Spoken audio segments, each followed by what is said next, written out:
Você está na Virtual. Muito mais que conexão. Uma questão de estilo.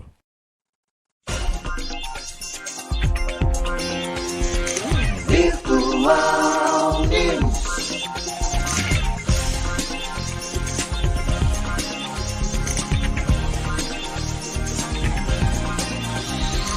Virtual Notícias. Traz a informação.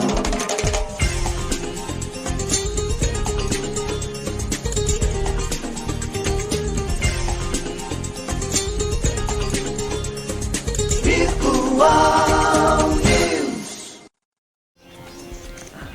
9 horas mais 55 minutos, um bom dia para você. Começa agora o Virtual News desta terça-feira, dia 23 de maio de 2023. 23 de 23, olha aí, que interessante, né?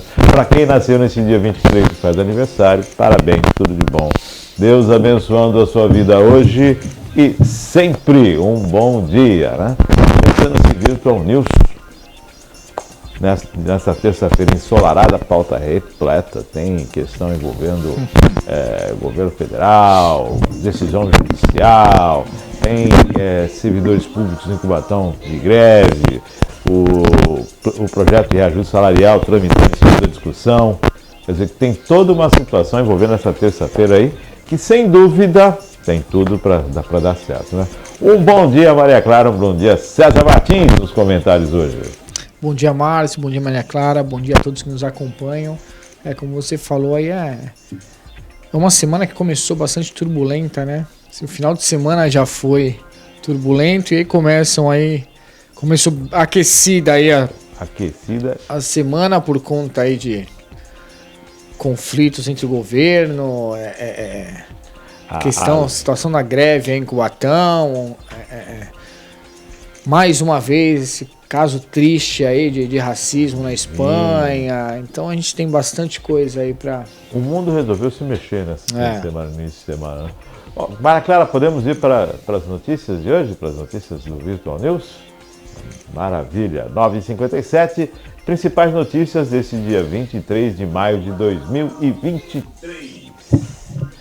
Caso Vini, governo expressa desagravo. Veto à exploração de petróleo na Foz do Amazonas. Lula deve analisar a decisão. Justiça anula a posse do presidente da Apex por não comprovar fluência em inglês. Decisão judicial barra a esposa de Helder Barbalho no TCE do Pará. Ministro da Previdência diz que CPMF é justa e confirma estudo sobre eventual volta do imposto. Gripe aviária. Ministério da Agricultura declara estado de emergência. CDH vota projeto que prevê acessibilidade em serviços de streaming. E críticas à lei tributária marcam a sessão do Dia Livre de Impostos. Estas são as notícias que nós vamos estar falando hoje aqui no Virtual News. Além, é claro, da questão da greve dos servidores municipais de Cubatão.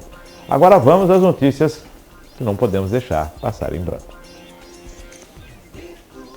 Para não passar em branco, o governo autoriza a liberação de 1,2 bilhões em emendas diante da pressão do Congresso. Patrocinador da La Liga, Santander diz que repudia racismo e cobra solução rápida. Municípios paulistas recebem 403 milhões em repasse de ICMS nesta terça-feira. Lula tem aprovação de 54,1%, diz Paraná Pesquisas. Zelensky visita a frente de batalha no leste da Ucrânia. E bancada do Amapá no Senado quer se reunir com Lula em pauta defesa da exploração de petróleo na Foz do Amazonas. César, qual delas? Ou todas? Eu acho que é curioso aí algumas pautas, alguns assuntos, porque uma delas aí é falar do dia sem imposto. É incrível, né? Assim, a gente percebe que está faltando um pouquinho de alinhamento no governo, um pouquinho mais de planejamento, porque um exemplo é essa questão do imposto aí, da redução tributária. Um plano de governo, o discurso, principalmente do atual ministro da Economia, sempre foi não há sequer o que pensar em retorno de CPMF e tal. E agora o mandatário da Previdência está falando que é uma ótima alternativa para poder recompor aí todo o plano previdenciário no Brasil. Aí o IBAMA, que é ligado e responde ao Ministério do Meio Ambiente, diz que não deve nem se estudar a questão da exploração do petróleo na Foz. Na Foz. E aí o Ministério do Meio Ambiente não se pronuncia, o que eu acho que a omissão nunca é saudável, nunca é salutar. A Petrobras a princípio queria, agora já não sabe se quer mais. Em contrapartida, sabe? Então o negócio tá meio... O presidente disse que não vai afetar, ele acha que não vai afetar, sabe? Então, assim...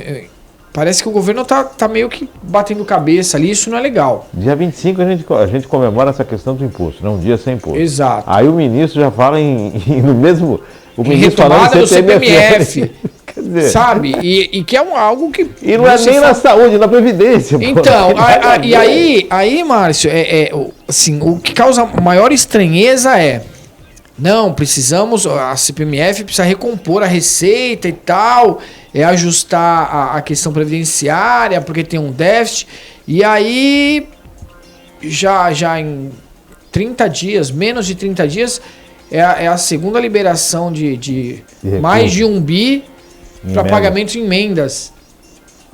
Então a coisa assim, justamente no momento em que precisa ser votado aí algumas pautas importantes, em que o arcabouço deve entrar em votação essa semana, a gente começa a ver verba de novo ser liberada. Assim, eu acho que o governo tem que sentar e precisa ver um planejamento. Muito. Porque assim, realmente não tão alinhado. Assim, o governo não tá trabalhando na mesma sintonia. E isso cria um ambiente ruim, interna como externamente. Então, o mercado nos enxerga de uma maneira ruim, porque, toda vez que você não tá falando a mesma língua, você não passa credibilidade. Internamente, começa a gerar um conflito. O líder do governo já abriu mão do partido, da rede, por conta desse conflito aí. Um quer, que o outro não quer. Então, peraí, a gente precisa saber... para onde está indo e que a decisão é ir junto. Para que lado está indo, né? Senão, realmente a gente não vai caminhar, não vai evoluir em nada, exato. 10 horas mais 2 minutos. Vamos às matérias desta manhã de terça-feira. Caso Vini Júnior. Governo expressa desagravo. O governo brasileiro convocou a embaixadora da Espanha no país para expressar seu desagravo pelos atos racistas contra Vini Júnior, o astro do Real Madrid, insultado durante a partida na Liga Espanhola no domingo. Vinícius se queixou de ter sido chamado de macaco na derrota de 1-0 do Real Madrid contra o Valência. Os fatos que trazem de volta a sombra do racismo ao futebol espanhol geram uma onda de indignação. Em nota, o governo brasileiro repudiou os repetidos ataques racistas contra Vinícius Júnior na Espanha. O governo brasileiro lamenta profundamente que até o momento não tenham sido tomadas providências efetivas para prevenir e evitar a repetição desses atos de racismo, segundo o texto. O Ministério Público de Valência abriu ontem uma investigação por um suposto crime de ódio, um dia depois que o Campeonato Espanhol anunciou sua própria investigação. Santander já disse também que é o principal patrocinador da La Liga e é um banco que está estabelecido no Brasil. Quer dizer, ele quer soluções rápido para isso, né? Resposta rápida para isso. Ô Márcio, eu não esperava nada menor do que isso. Isso de boa parte aí das manifestações. Agora, o que é estranho, né? O que causa aí uma certa indignação, principalmente, que eu não tenho a menor dúvida, é no próprio Vini Júnior, que esperou acontecer 10 vezes uma situação de crime, porque isso não tem outro nome a não ser um crime, uma ofensa, um desrespeito, para que se mudasse o pensamento, que se pensasse em repudiar esse tipo de atitude, o que é ainda mais interessante, né? E você vê como as coisas acontecem quando há boa vontade. É que o crime que aconteceu em janeiro, quando colocaram a faixa lá, Madrid odeia o Real, quando penduraram um boneco em alusão ao Vini Júnior enforcado, agora a polícia espanhola prendeu 4 dos envolvidos. Desde janeiro. Então quer dizer, há o que se fazer, há como se fazer. O que não há é interesse. Mandaram. Agora, você vê que de repente não, agiu de forma correta. E agora mandaram embora o árbitro que fez o acompanhamento do VAR na partida, porque ele não relatou que o Vini Júnior foi agredido, ele apenas sugeriu, indicou a expulsão do brasileiro. Então quer dizer, agora eu comentava isso ontem, conversando com 2 amigos, e você vai conseguir prender todos que estão no estádio? De repente não, mas assim, que a imagem pega bastante gente. Mas muita gente criticou, mas só 3, se você começa com 3, os outros 10 mil, 20 mil vão falar, opa, peraí, a coisa é séria, há sanção se eu não respeitar o que é direito.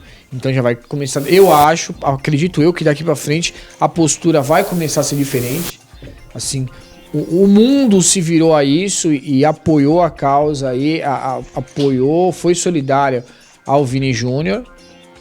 Então, eu penso que vai haver aí realmente uma mudança Mas é triste ter que chegar até esse ponto, né? Esperamos, agora o governo se mexeu, vários agentes políticos aí levantando também que deve haver punição. Eu penso que a FIFA já deveria ter feito uma intervenção há tempos e olha, La Liga, você vai punir de alguma forma? Não, então vem e com o pé no peito e resolve. Agora não dá pra essa inércia, não dá pra se omitir. O que acontece? A FIFA tem que se pronunciar contra isso. É isso. O mundo tem que se pronunciar contra isso. E o que houve? Não tem como punir o time, não tem como punir o agressor, pune o time. Suspende o jogo, não participa, não tem mais a torcida. Pronto, começa assim. Resolve. Foi inclusive uma das coisas que eu pontuei. Não precisa deixar o ano inteiro, mas deixa 2 jogos com a bilheteria fechada, o portão fechado. O impacto que isso tem no time... Tira a transmissão do jogo. É absurdo. E aí faz como faz no Brasil. No Brasil hoje não é assim. Olha, tudo bem, você não vai ser punido, contanto que você indique quem foi. Se você não identificar quem foi... Aconteceu, nesse mesmo final de semana, aconteceu uma situação no Brasil em que o torcedor saiu preso. O jogo foi interrompido e o torcedor saiu no carro de polícia direto para a delegacia. E assim, é o mínimo que tem que acontecer, porque isso é um crime. E assim, o crime tem que ser punido com o rigor da lei. Crime é crime. É isso. Tudo ok, Maria Clara? Vamos. Estou cortando um pouquinho o microfone. Vamos à próxima matéria. Conseguimos? Ok. Veto à exploração de petróleo na Foz do Amazonas. Lula deve analisar a decisão. O Palácio do Planalto quer informações aprofundadas dos pontos questionados pelo Ministério de Minas e Energia e pela Petrobras em relação à decisão do IBAMA, Instituto Brasileiro do Meio Ambiente e dos Recursos Naturais Renováveis, que negou um pedido da estatal para a exploração de petróleo na bacia do Foz do Amazonas. Ontem, o presidente Luiz Inácio Lula da Silva não descartou a possibilidade de exploração na região. Se explorar esse petróleo tiver problema para a Amazônia, certamente não será explorado. Mas eu acho difícil, porque é a 530 quilômetros da distância da Amazônia, afirmou Lula no Japão antes de embarcar de volta ao Brasil. Foz do Amazonas. César. É distante, 530 quilômetros. Eu repito, o Márcio, o que eu falei agora na abertura do programa. Eu acho que tá faltando tá faltando muito planejamento pro governo. Não tem, sim, a maioria dos agentes hoje à frente da política no Brasil não são iniciantes, não são amadores, não entraram na política agora. Especialmente o presidente. O presidente não pode fazer um comentário desse tipo porque ele não tem conhecimento técnico nenhum para dizer que 500 quilômetros é perto ou é longe, dado o agravo de uma exploração desse tipo da Petrobras. Ele não tem esse conhecimento técnico. O que é Foz, né? O que é Foz do Amazonas? Pelo menos não tem mais conhecimento técnico do que o IBAMA. Então já começa por aí. Segundo, tanto o anúncio quanto a resposta do IBAMA em que não deve haver nem estudo, não deveria sequer ter acontecido publicamente antes de já ter havido o estudo. Qual o impacto? É possível, não é possível? Qual que é o plano do governo, Márcio, que eu desconheço? Qual que é o planejamento do governo, tanto para exploração, mas também para preservação da Amazônia? Ninguém conhece. Então, quer dizer, onde está o planejamento do governo? Parece, Márcio, que o camarada acorda, tem uma ideia e já solta na mídia. Aí, um vai lá e fala, opa, mas espera aí, essa ideia não é legal, cara, isso não é bom. Olha, isso não pode acontecer. Olha, não é bem assim. Aí começa cada um fazer uma declaração de um jeito, cria um conflito. Sabe aquele negócio? É totalmente desnecessário. Cara, é o tipo de roupa suja que você tem que lavar dentro de casa. A hora que a roupa estiver limpa, passada, aí você vai pra rua. Tá difícil, viu? Tá difícil, viu? Porque vamos lá. E hoje em dia estão vendo que o projeto tem que ser revisto, um monte de coisa, uma situação, um impacto que foi... E agora tem essa questão, é Foz do Amazonas. Cara, cria um desgaste que não tem necessidade, um desgaste que não deveria sequer ter acontecido. É um desgaste técnico, é um desgaste político, é um desgaste de... Pode ser, tem 3 ministérios envolvidos, mais o senador, mais os deputados. Sabe, vira todo... Assim, o Brasil já tem problema pra caramba pra se preocupar. A gente já tem um monte de coisa que precisa ajustar, que precisa colocar no eixo. A gente fica criando mais. Petrobras de novo na frente E a Petrobras parou, né? Agora vamos ver quem... O governo diz que vai analisar. 10 horas mais... O IBAMA é governo. 10 horas mais 11 minutos, vamos a mais uma matéria. Justiça anula posse de presidente da Apex por não comprovar fluência em inglês. A Justiça Federal no Distrito Federal concedeu liminar para anular a posse de Jorge Viana como presidente da Apex Brasil, Agência Brasileira de Promoção, Exportação e Investimento, por falta de comprovação de fluência em inglês. Defiro o pedido de tutela antecipada para declarar nula a posse do cargo do atual presidente da Apex Brasil, senhor Jorge Ney Viana Macedo, por não ter demonstrado cumprir todos os requisitos mínimos exigidos no ato da posse, de acordo com o regimento jurídico vigente à época dos fatos, diz o trecho da decisão da 5ª Vara Federal Civil do Distrito Federal.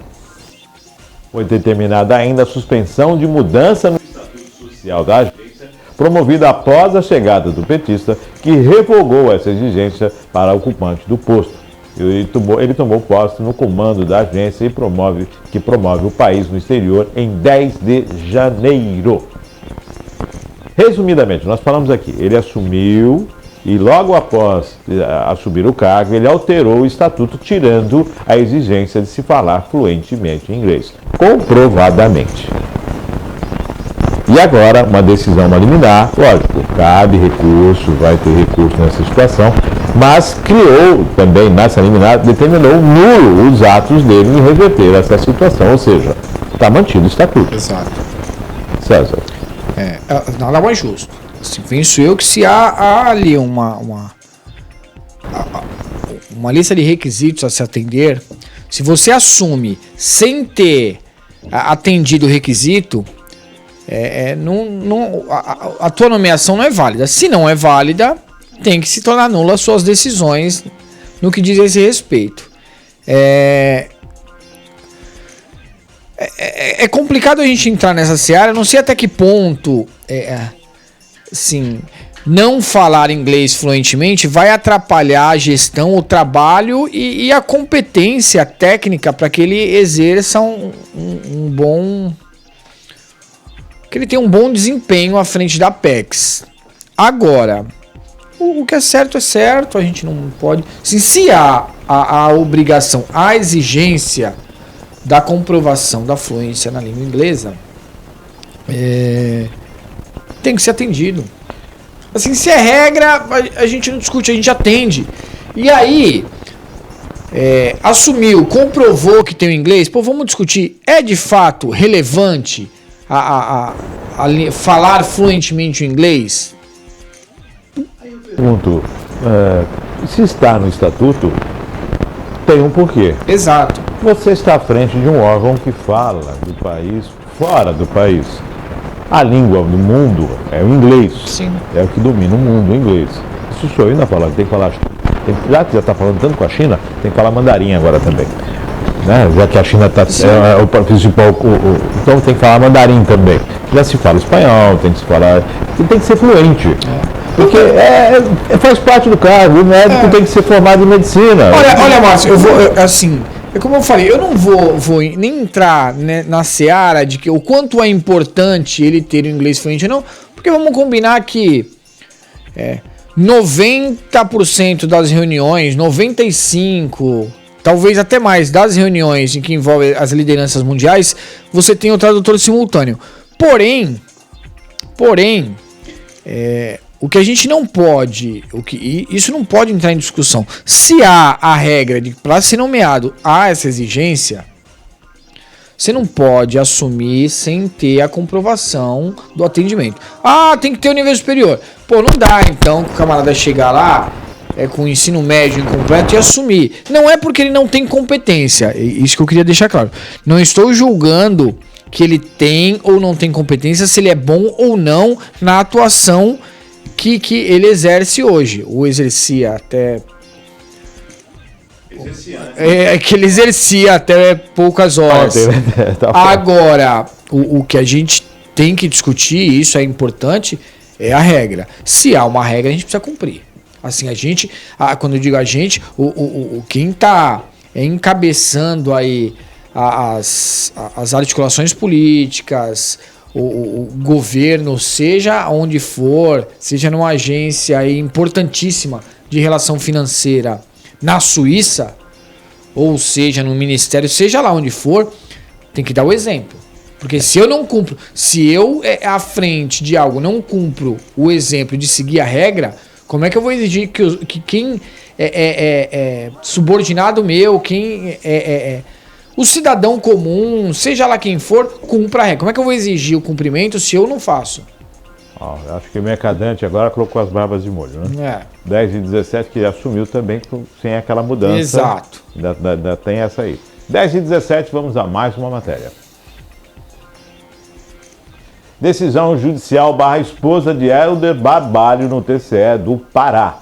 O juiz Raimundo Rodrigues Santana, da 5ª Vara da Fazenda Pública de Belém, sustou a nomeação da advogada Daniela Barbalho, primeira-dama do Pará, a conselheira do Tribunal de Contas do Estado, com um olerite de R$35 mil, mais um extenso rol de benefícios e privilégios inerentes à função, inclusive vitalicidade do cargo. O magistrado viu grave violação aos princípios de impessoalidade, da publicidade e da moralidade e apontou o nepotismo cruzado no caso.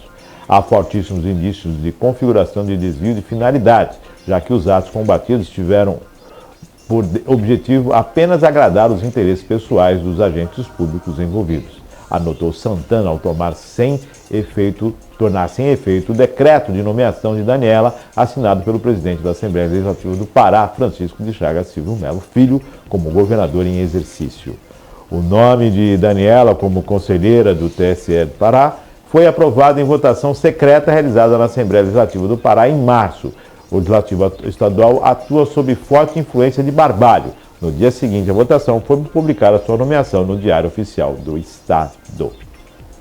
A nomeação da primeira-dama do TSE do Pará foi questionada em ação civil pública. No centro do processo está a alegação de ofensa ao princípio da moralidade administrativa. São 5 casos envolvendo esposas de pessoas, de ministros ou de pessoas dentro do governo que assumem situações favoráveis. Está aí agora uma decisão do juiz. Lógico, cabe recurso, tem toda uma discussão, mas começa a se mostrar uma reação àquilo que as ações que estão sendo divulgadas, né? Estão sendo divulgadas. Então, eu acredito que, já que o judiciário tem um papel dentro desse contexto governamental, está aí mais uma decisão, César. Márcio, isso aí a gente comentou na semana passada, falava sobre o caso do ministro da Justiça, né? Do cunhado dele, se eu não me engano. Isso, o irmão do Dino que quer ser procurador, né? Da procuradora, exato. Então, quer dizer, Márcio, aí que tá, eu acho que eu concordo moralmente não é legal. De repente até haja legalidade, a lei não proíba. Agora, moralmente não é legal. Assim, repito, a gente não está aqui discutindo a competência do indicado, do nomeado. Mas para que a gente mantenha a credibilidade das nossas decisões, não tem uma pessoa que não seja, não tenha um grau de parentesco e que consiga assumir esse cargo? Tem que ser um parente, assim, só tem competência suficiente para assumir o cargo se for parente. Isso não é legal. Vamos inverter a situação para o pessoal perceber como fica constrangedor. Se a esposa do governador fizesse parte do Tribunal de Contas do Estado e ele se torna governador, tudo bem. Opa, ele foi eleito pelo povo e o povo decidiu, independente disso. Ela já estava lá no Tribunal de Contas. Perfeito. Correto. Não tem anormalidade nenhuma. Agora ele assume. Agora ele assume e ela vai pro posto. Quer dizer, olha, mas foi coincidência. Coincidência não, pega mal, né? Então, moralmente não é legal. Não é aí legal. Que tá. Assim, a gente não consegue transmitir a credibilidade e a transparência suficiente. E aí, dali pra frente, toda a ação tomada já tem um receio. Então, não é legal. Não é, moralmente, não... Aí dizem que o pessoal radical demais pega no pé. Já viu, né? 10h21, vamos a mais uma matéria. Hoje a pauta está repleta. Ministro da Previdência diz que CPMF é justa e confirma estudos sobre eventual volta do imposto. O ministro da Previdência, Carlos Lupe, afirmou ontem que a contribuição provisória sobre a movimentação financeira, a CPMF, é um imposto justo e confirmou que a pasta avalia a eventual retomada do tributo para financiar o sistema previdenciário brasileiro.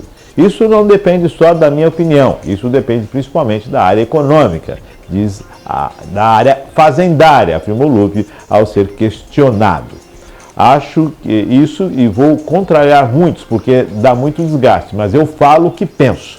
A CPMF é um imposto justo, porque cobra mais de quem circula mais o dinheiro, mas não é uma discussão isolada, acrescentou o ministro.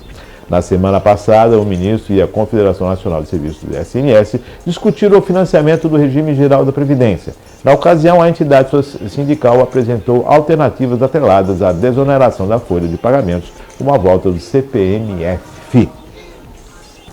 Eu recebi a proposta e na nossa pasta de Previdência está sendo estudada e vai ser levada para os demais órgãos para avaliar, afirmou o ministro. As declarações foram dadas por Lupe durante conversa com jornalistas após o lançamento do carteira virtual Meu INSS+. A CPMS nasceu em 1997 com o objetivo de arrecadar dinheiro para a área da saúde, mas foi extinta em 2007. Em março deste ano, o ministro da Fazenda, Fernando Haddad, descartou a retomada da contribuição compulsória. Não está no nosso radar, nem no plano de governo, nem nos planos da área econômica, disse o ministro. Lupe fala o que quer, e já não é a primeira vez, e já tomou puxões de orelha, e com certeza retoma agora. O interessante é que quem paga mais, se a Previdência está com problema, vai começar a receber de quem não paga, né? Tem muita gente que não paga a Previdência, e cadê esse pessoal que não paga? Clube de futebol, tem muita gente não pagando. Já seria um primeiro ponto, né? E o segundo ponto, a CPMS foi criada para a saúde, agora vai criar para a Previdência por quê? Por que está deficitária? Qual o problema? Por que está deficitária a Previdência? Qual é a reação? Traz a público, mostra as contas, abre a caixa de Pandora. César. Márcio, mais uma vez a gente repete a situação de que está faltando alinhamento, está faltando planejamento a todas as áreas do governo. O governo precisa falar a mesma língua. E não está acontecendo. A gente está em maio. Em março, o ministro da Fazenda disse que está descartado CPMF. o retorno de CPMF. Aí em maio, o ministro da Previdência diz que está estudando. Peraí, está descartado ou está estudando? Você foi cirúrgico no teu comentário. Se é deficitária, o que a gente está fazendo para regularizar isso? A reforma previdenciária vai sair quando? Então, quer dizer, há algumas ações que precisam ser feitas antes de mais uma vez penalizar o cidadão, o contribuinte, o povo. A gente reduziu quanto de custo para justificar aumentar a cobrança do contribuinte? Porque não se ouve falar em corte de gastos, apenas em aumento de despesa, sem uma ampliação na receita. E assim, a gente não tem lucro no orçamento público. A gente arrecada e gasta o que tem. A gente, infelizmente, está fazendo um trabalho contrário. A gente primeiro está prestando atenção em quanto vai gastar para depois correr atrás de como pagar. E isso vem acontecendo constantemente. Márcio, a gente vai começar a entrar num buraco que sair vai ser cada dia mais difícil. Se hoje não está fácil, se a gente continuar aumentando o nosso déficit, vai chegar uma hora que o reajuste para o aposentado já é vergonhoso. Já é vergonhoso. Porque, na verdade, tem um arcabouço, agora tem o calabouço, né? É o calabouço do INSS, que o sujeito se aposenta e, na verdade, o que ele ganha começa a ficar defasado, porque o reajuste não é o mesmo. É isso aí. Já começa avacalhando com a aposentadoria de muita gente. O teto na iniciativa privada é infinitamente menor do que o teto na iniciativa, na condição de serviço público. Sim. Então, assim, o trabalhador que paga tudo é o que ganha menos. É isso. Quer dizer, essas disparidades tem que começar a ser visto. Tudo bem, dentro da última lei ficou tudo igual. Ninguém ganha mais que o teto da iniciativa privada. Uhum. Eu gostaria que a iniciativa privada tivesse o teto acima, né? Até porque ia puxar todo mundo que está ganhando lá um salário mínimo, 2 salários mínimos e está com dificuldade, né? E que fica aí no consignado. Pô, quem leva o cidadão consignado é o governo que não reajusta essa aposentadoria. Não, e agora vem falar de CPMF. É isso aí, o assunto é muito mais complexo do que isso, né? Quer dizer, a impressão que dá é que cria a CPMF e resolveu o problema previdenciário. E não é isso, a gente sabe que não é isso. A gente sabe que é muito mais complexo, que tem muito mais coisa envolvida. A gente sabe o porquê que o orçamento não bate. Porque tem um monte de custo que ninguém sequer sonha em enxugar. E a gente precisa... Para o país começar a crescer, a gente tem que enxugar a despesa. Não tem outra saída. A Haddad já está com o arcabouço na cabeça o tempo todo. Agora vem o Lupe e ainda mais vai descarregar em cima dele. Tá bom pro Haddad, hein? Tá. Se ele está querendo fazer a trilha do Fernando Henrique Cardoso, que foi o ministro, né, e fez a coisa acontecer, tá difícil com esses companheiros, né? Opa, demais. Tá difícil, cada enxadada uma minhoca. Coitado dele. 10 horas e 28 minutos. Vamos a mais uma matéria. Gripe aviária. O Ministério da Agricultura declara estado de emergência. O Ministério da Agricultura publicou ontem, em edição extra do Diário Oficial, a portaria 587, na qual declara estado de emergência de zoossanitária em todo o território nacional por 180 dias. A medida ocorre em função da detecção de casos de infecção pelo vírus de influenza aviária H5N1 de alta patogenicidade em aves silvestres no Brasil. No documento, o ministro da Agricultura, Carlos Fávaro, prorroga por tempo indeterminado a vigência da portaria 578, de 29 de março de 2023, que estabelece em todo o país medidas preventivas contra o ingresso e a disseminação da influenza aviária de alta patogenicidade. Até o momento, só foram detectados casos da doença em aves silvestres, mas não em plantéis comerciais. A Associação Brasileira de Proteína Animal divulgou em nota que declara que a medida já era prevista e amplamente discutida pelo Ministério com o setor produtivo. aves silvestres, gripe aviária, H5N1.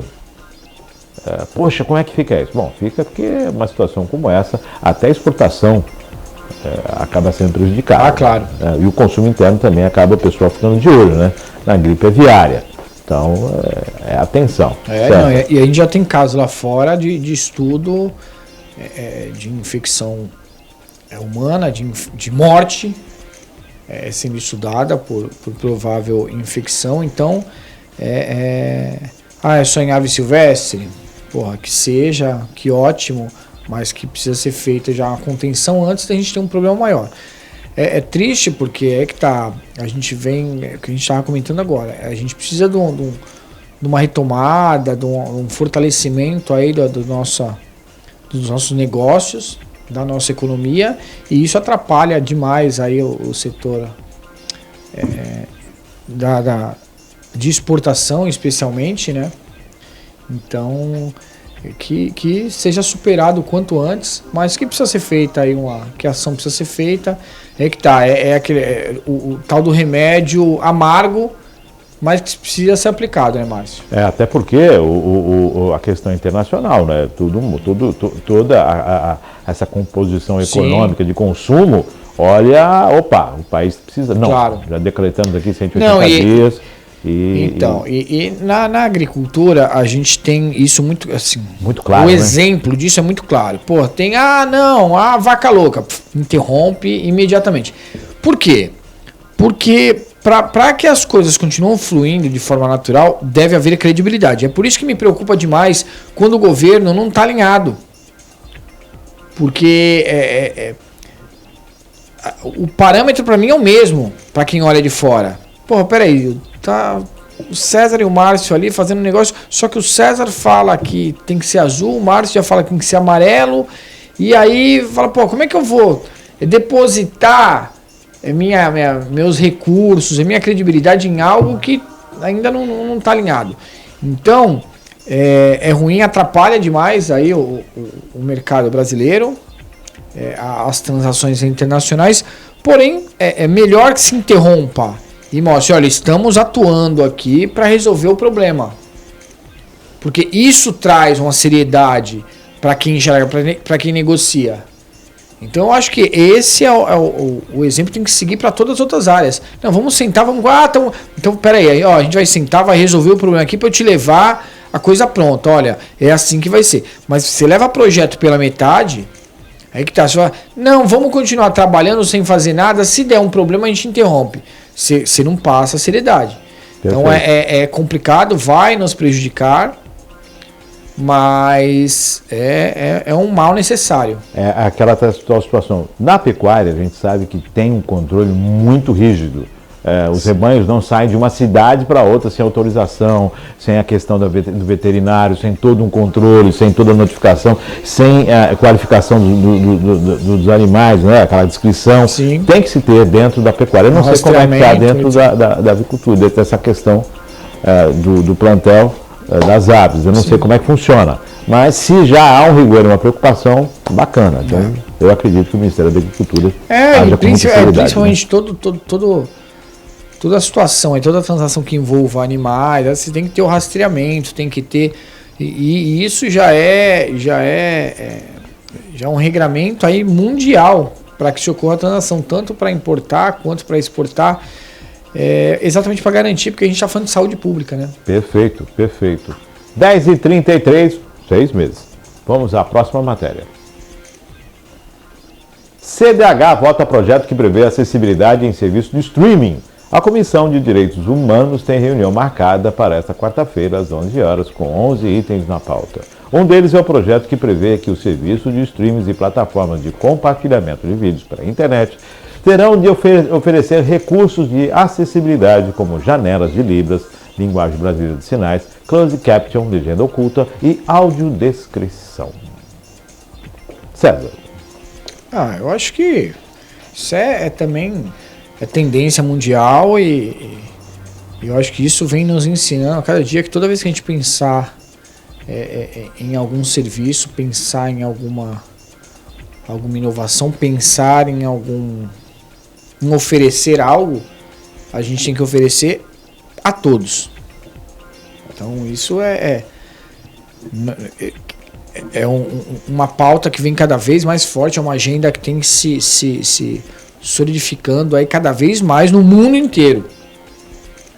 Então quer dizer, quem tem uma deficiência visual, não pode, visual é assim, qualquer tipo de deficiência não tem a condição de aproveitar também um serviço que... Eu vou colocar uma pimentinha nisso aí, eu acho que o favorável mesmo nós colocar aqui uma Libras, lógico, tem custo, a gente sabe que tem isso, tem claro. Uma Libras e tudo mais. É interessante isso seguir para o streaming, não seguir para a TV aberta. Eu acho que isso tem que ser TV aberta. Não. Porque o streaming e a TV aberta não, então o pessoal que quer assistir a novela precisa estar... Até porque a TV aberta tem algumas isenções, quer dizer, concordo contigo, quer dizer, na TV a cabo ou num serviço de streaming você... porque você paga, você é incluído. Quer dizer, você só vai ser incluído se você pagar? A lei é só para o streaming? Não é para a TV aberta? Não, tá. Eu só tenho o direito se tiver condição de pagar. Porque o streaming não chega de graça para você. Você tem que pagar. Então, se eu pago, eu tenho que ter streaming. Agora, eu só sou incluído no serviço pago? Agora, se eu não tiver condição, se eu tiver uma condição mais desfavorável, não tiver condição de ter uma TV a cabo, não tiver condição de contratar um serviço de streaming, se eu não tiver sequer internet chegando na minha casa... Eu estou excluído. Eu estou excluído. 10h35, vamos a mais uma matéria. Críticas à lei tributária marcam sessão do Dia Livre de Impostos, comemorado no dia 25 de maio, o Dia Livre de Impostos, 17ª edição da campanha nacional de esclarecimento sobre o impacto do imposto nos bens e no consumo na vida do cidadão, foi lembrado pelo Congresso Nacional em sessão solene ontem, marcada por críticas à legislação vigente e manifestações de apoio a uma reforma tributária que faça justiça aos pagadores de impostos. Nossa, isso é interessantíssimo. O Congresso faz um dia de manifestação contra o pagamento de informe de reforma tributária, da que ele é responsável. É espetacular isso, né? Eu ia comentar, a gente falava agora sobre a CPMF. A gente tem que ter algumas reformas, aí tá, e para mim a reforma previdenciária de forma complexa, não vou ajustar um pontinho aqui, outro pontinho ali, isso aí o paliativo não é o que resolve. É assim como a reforma tributária tem que acontecer. E assim, quem é o responsável por trabalhar nisso? O Congresso. Então, é muito legal a manifestação, eu acho até justa para nós, contribuintes, para nós que pagamos os impostos. Isso é justo, tem sim que haver briga para que a reforma aconteça. Agora... Além disso, qual que é a 17ª edição? Há 17 anos. Então, de fato, qual que é a atividade, o trabalho para que isso seja mudado? Porque só fazer barulho é muito fácil. 17ª edição do Dia do Imposto, dia 25. 17ª. Isso significa 17 anos. Quem nasceu na primeira edição já vai fazer 18 ano que vem. Então... E viu mudar o quê? Então vamos continuar fazendo. Não, meu Deus. 10h38. Vamos aguardar a 18ª. Vamos à próxima edição. Vamos à próxima matéria. Secretaria Municipal de Educação, né? Nós tivemos, antes de falar aqui da Secretaria, Maria Clara, nós vamos falar agora sobre a greve dos servidores públicos que estão na área da educação, principalmente em razão ao reajuste do salário dos servidores em Cubatão, a manifestação, a passeatas, e isso ocorreu diante de uma situação em que o projeto de reajuste foi aprovado em primeira discussão e a categoria disse que não houve discussão com o sindicato e está toda uma situação aí a ser desenvolvida, né? A greve está acontecendo, lógico, a adesão cabe a cada profissional, né? Cada profissional escolhe se vai aderir ou não, isso é livre, e está sendo discutida essa questão. Vamos ver agora, então, a nota oficial que recebemos da Secretaria, da Prefeitura, a respeito desta greve. O informe da Secretaria de Educação. A Secretaria de Educação de Cubatão afirma que as escolas municipais estão abertas nesta terça-feira de 23 à disposição dos estudantes. Não há orientação da Secretaria para a dispensa de alunos. A Prefeitura de Cubatão entende que a paralisação das aulas por 24 horas anunciada pelos sindicatos professores municipais de Cubatão não é legítima porque, além de prejudicar os alunos e sociedade, não possui sentido de ser, uma vez que há uma ação judicial com reivindicações da categoria em curso. No entanto, o governo mantém-se aberto às negociações, avaliando as reivindicações de forma administrativa. Informa ainda que os professores que faltarem ao trabalho nesta terça-feira não terão o dia abonado e que conta como colaboração o bom senso de todos. Está aí a nota da Secretaria Municipal de Educação. César. Eu acho que precisa se organizar melhor. Assim, se é justo, se não é justo. Agora, se tem ação tramitando judicialmente, se você já tentou tratar isso de forma judicial, se já houve, inclusive, assim, deveria ter sido manifestado antes da votação em primeira discussão do projeto de aumento. Do projeto de reajuste. Já foi votado em primeira discussão. Agora vai para a segunda discussão, depois sanção. E ainda tem um processo na justiça rolando. Tem que resolver por que linha a gente vai. Qual é a frente, né? Exatamente. A gente vai trabalhar em função do quê?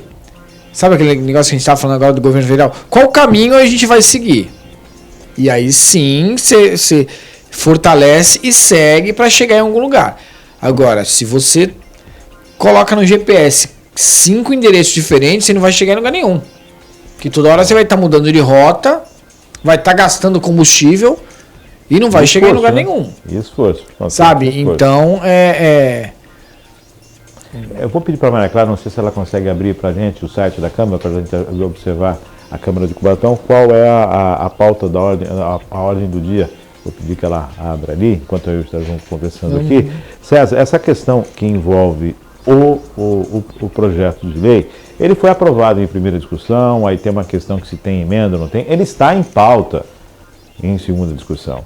Tá? Aí tem aquela situação, mas se ele for rejeitado, mas quem vai rejeitar o projeto de aumento? Mas ele não está contemplando toda a categoria. Mas como é que fica essa questão de contemplar toda a categoria? Sim. Aqueles agentes de endemia, se eu não me engano, que recebem tem uma composição do governo municipal e do governo federal. Do governo federal. Então, toda essa situação sendo discutida. Agora, o que me chama a atenção é o fato do não diálogo com os vereadores. Se não há um diálogo, se não há uma explicação para a categoria também, que é necessário. Aí agora vai para a votação e fica nesse impasse. Hoje, provavelmente, será uma das sessões mais tumultuadas do ano. Sim. Por conta dessa questão da paralisação, da votação, da manifestação, que é lugar de manifestação, é a Casa de Leis. Ela é a casa do povo, é a casa de leis, né? Então é o local para se manifestar ordeiramente, né? Não, então, e aí é que tá, mas é o que você falou. Aí você se posiciona com a visão do parlamentar. Peraí, não houve uma conversa, não houve um diálogo, chegou para aprovar um aumento, um reajuste. Como é que o parlamentar vai se colocar contrário? Não, mas não é o ideal. Não é o ideal, mas por que não se conversou isso? Por que deixou para a pauta? Exatamente. É só acompanhar um dia antes, sai a pauta, a ordem do dia. Por que não se acompanhou? Olha, vai entrar. Cara, vai na Câmara, interrompe a sessão, não deixa sequer entrar em pauta. E aí começa a se discutir para poder... Só que não, aí chega a data base, é maio. Daqui a pouco aí há todo um trâmite, exatamente, há todo um trâmite a ser percorrido para que haja uma aprovação, para não perder o prazo de reajuste. Já tem uma ação judicializada. Sabe, então é tanta coisa acontecendo em função, e a única coisa que não há é o diálogo, seja com o governo, seja com o executivo, seja com a Câmara de Vereadores. Então tem que haver um consenso. Não dá para abranger todo mundo. Então vamos tentar abranger o máximo possível. Mas tem que ter um consenso, tem que ter o bom senso, especialmente, né? 10h43, eu vou pedir para a Maria colocar aqui para a gente já vai colocar a pauta hoje da Câmara Municipal de Cubatão, a ordem do dia, né? O primeiro projeto é o projeto de lei municipal que altera a estrutura da Secretaria Municipal de Habitação prevista na Lei Municipal 3.552, de 3 de dezembro de 2012, e alterar a Lei Municipal 13.917, de 28 de junho de 2018, e cria o cargo específico alterando a Lei de 1986, de 25 de outubro de 1991, e dá outras providências, 4 de abril de 2023. Esse projeto está vencido, então ele é o primeiro da pauta. Sim. O segundo item da pauta, se tem um critério para se colocar na ordem, é o projeto de lei 443 de 2023, que o prefeito municipal que altera leis que menciona e reajusta os vencimentos dos servidores públicos da administração direta e indireta do município em discussão, e da outras providências, 10 de maio de 2023, em segunda discussão. A questão, o terceiro fala sobre a procuradoria. A questão aí é que o primeiro projeto de pauta é um projeto, como está vencido, ele entra direto na pauta. Sim. O segundo projeto, que o pessoal falou que tinha emenda, tinha isso, tinha aquilo, está em segunda discussão. E pronto. Agora, eu particularmente quero ver como é que vai ser esse desdobramento, se já está em segunda discussão, ou vota agora, ou aprova ou não aprova. Isso aí. Ou vai ter a sessão ou não. Exatamente. Emendar não pode. Então, e aí se você rejeita, você tem um prazo para poder entrar com um novo. Sim. Ele deveria ter sido retirado de pauta. Então, aprovou em primeira, agora a opção que tem é rejeitá-lo. Se rejeitar, eu acho que você não pode entrar com antes de 6 meses, você não pode entrar com ele novamente. E aí, como é que faz? De 1 ano. E aí, como é que faz? Como é que você vai fazer? Quer dizer, mas há várias interpretações, né? E o que nós estamos colocando aqui vamos aguardar. Porque realmente esse imbróglio poderia ter sido evitado diante de um diálogo, diante de uma aproximação, diante de uma conversa. Olha, houve a conversa, houve as explicações, não houve entendimento, segue o bonde. Sim. Agora, sem conversa, sem entendimento, fica difícil. E o pior de tudo, o aluno está perdendo aula. O município fica com redução de serviço. O servidor fica sem ter ideia do que realmente vai acontecer com a sua vida dentro da composição salarial. É isso aí. Então, olha só tudo que é envolvido em uma decisão como essa, em uma ação como essa. Então, vamos crer que o melhor deve ser aplicado agora, dentro daquilo que é possível juridicamente falando. E assim, que fique de ensinamento, né? Assim, é algo que todo ano acontece. Todo ano há ruído aí nessa comunicação, há problema nessa negociação. Agora, que alguém vai sair ali desagradado, isso é notório. Sim, não dá para agradar a todos. Exatamente, a negociação é que tá, você nunca sai 100% satisfeito, você tem que ceder para poder entrar num acordo. Agora, não conversar, o aluno não pode ser prejudicado. Ainda mais e o problema é muito maior, né? O aluno não pode ser prejudicado. Está aí a situação do acelera a educação, que parece que pisou no freio e está andando de marcha ré. Opa. 10h47, encerramos, Maria Clara? Encerramos. César, algum apontamento? Alguma colocação? É só eu acho que, o Márcio, eu acho que o programa de hoje deixou uma coisa muito bem clara, né? Pra gente em diversos aspectos. Precisa haver um alinhamento. Antes da gente tomar uma decisão, a gente tem que sentar e conversar. Isso em tudo. Seja aí na situação da Petrobras, que a gente falou, seja na situação do retorno da CPMF, seja na reforma tributária, seja na reforma previdenciária, e seja na Libras do streaming, né?